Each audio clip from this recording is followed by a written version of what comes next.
Hello, welcome back to my channel Ritisha. আশা করি সবাই খুব ভালো আছো। আজকে তোমাদের সাথে শেয়ার করব ছোট্ট বেবিদের জন্য একটি পুষ্টিগুণে ভরপুর হেলদি ফুড রেসিপি। এই রেসিপিটা বেবিদের যেমন ওয়েট গেইন করতে সাহায্য করে, তেমনই বেবিদের গায়ের রংটা উজ্জ্বল করতে বেশ সাহায্য করে। তো চলো রেসিপিটা তোমাদের সাথে আগে শেয়ার করে নিই। সম্পূর্ণ ভিডিওটা দেখতে থাকো, কারণ ভিডিওর সাথে থাকবে ছোট্ট ছোট্ট টিপস তোমাদের জন্য। আর যারা যারা আমার চ্যানেলটা এখনো সাবস্ক্রাইব করনি, প্লিজ আমার চ্যানেলটা সাবস্ক্রাইব করে দিন। তোমাদের সাথে শেয়ার করব একটি সুজির রেসিপি। এই সুজির রেসিপিটি নর্মাল সুজির রেসিপির থেকে কিন্তু অনেকটা আলাদা। প্রথমেই আমি দুটো এখানে খেজুর নিয়েছি, তার দানাগুলো ফেলে দিয়ে গরম জলে বেশ কিছুক্ষণ ভিজিয়ে রাখবো, যাতে অনেকটা নরম হয়ে যায়। সুজিতে রয়েছে প্রচুর পরিমাণে ফাইবার, ক্যালোরি, কার্বোহাইড্রেট, যা বেবিদের ওয়েট গেইন করতে সাহায্য করে। আর সুজি দীর্ঘক্ষণ বেবিদের পেটটা ভরা রাখতেও সাহায্য করে। তার সাথে অ্যাড করব বিটরুট।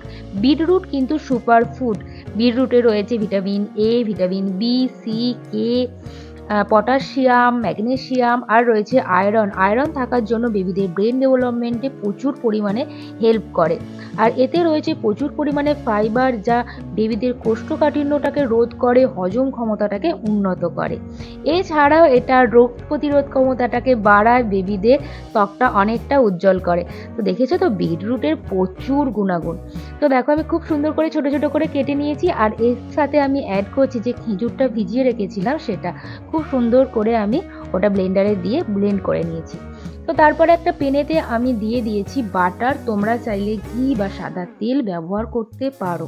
এই সুজিটা একটু নাড়াচাড়া করে নেব, তারপরে জল দিয়ে, নর্মাল যে জল, সেই জল দিয়ে একটু সিদ্ধ করে নেব। বিটরুট বেবিরা যখন 8 মাস হবে, তারপর থেকে তোমরা বিটরুট বেবিদেরকে দিতে পারবে।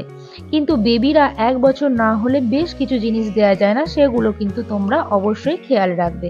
এবার একটু চাপা দিয়ে দেবো, অল্প পরিমাণে সিদ্ধ হয়ে গেলে তারপরে এর সাথে আমি ঢাকনাটা খুলে নেব, এবং এর সাথে যে আমি বিটরুটের পেস্টটা তৈরি করেছিলাম, সেই পেস্টটা আমি এর সাথে অ্যাড করে দিচ্ছি। দেখো, বেবি 1 বছর না হলে বেবিদের তোমরা নুন দিতে পারবে না, বা চিনি দেওয়া যায় না, কাউ মিল্ক দেওয়া যায় না। এগুলো বেবিদের কিন্তু 1 বছর না হলে অ্যাভয়েড করতে হয়। 1 বছর পর থেকে তোমরা অল্প অল্প করে মেশাতে পারবে। তো এখানে দেখো আমি কাউ মিল্কটা আগে গরম করে নিয়েছিলাম, তারপরে এখানে 1 কাপ মতন আমি কাউ মিল্ক অ্যাড করছি। যদি বেবি 1 বছরের নিচে হয়, তাহলে তোমরা কিন্তু এখানে জল দেবে, জল দিয়ে তারপর এটা ভালোভাবে সিদ্ধ হতে দেবে। এটা একটু মিষ্টি মিষ্টি করার জন্য এর মধ্যে আমি এখন অ্যাড করব মিজরি। তোমরা চাইলে এতে কিন্তু গুড় অ্যাড করতে পারো। গুড় অ্যাড করলেও কিন্তু দেখবে এর টেস্টটা অনেকটা সুন্দর হয়। বা তোমরা এতে ডেট পাউডার ব্যবহার করতে পারো। আমার আগের ভিডিওতে দেখবে ডেট পাউডার রেসিপি দেওয়া আছে, তো ডেট পাউডার দিলেও কিন্তু এটা অনেকটা মিষ্টি মিষ্টি হয়ে যায়। তো দেখো আজকের যে রেসিপি, সেই রেসিপিটা একেবারে তৈরি হয়ে গেছে। কত সুন্দর দেখো, কালারটা এত সুন্দর হয়েছে, যেটা বেবিরা খেতে বেশ পছন্দ করবে, কারণ বেবিরা দেখবে কালারফুল জিনিস একটু বেশি আকৃষ্ট হয়। ভিডিওটা এখানেই শেষ করছি। তোমাদের কেমন লাগলো অবশ্যই কমেন্ট করে জানিও। ভালো লাগলে লাইক করো, আর অনেক অনেক করে শেয়ার করো নতুন নতুন মাম্মিদের সঙ্গে। আর যারা এখনো আমার চ্যানেলটা সাবস্ক্রাইব করোনি, প্লিজ আমার চ্যানেলটা সাবস্ক্রাইব করে দিও। ভালো থেকো, সুস্থ থেকো, আর বেবিদেরকেও সুস্থ রেখো।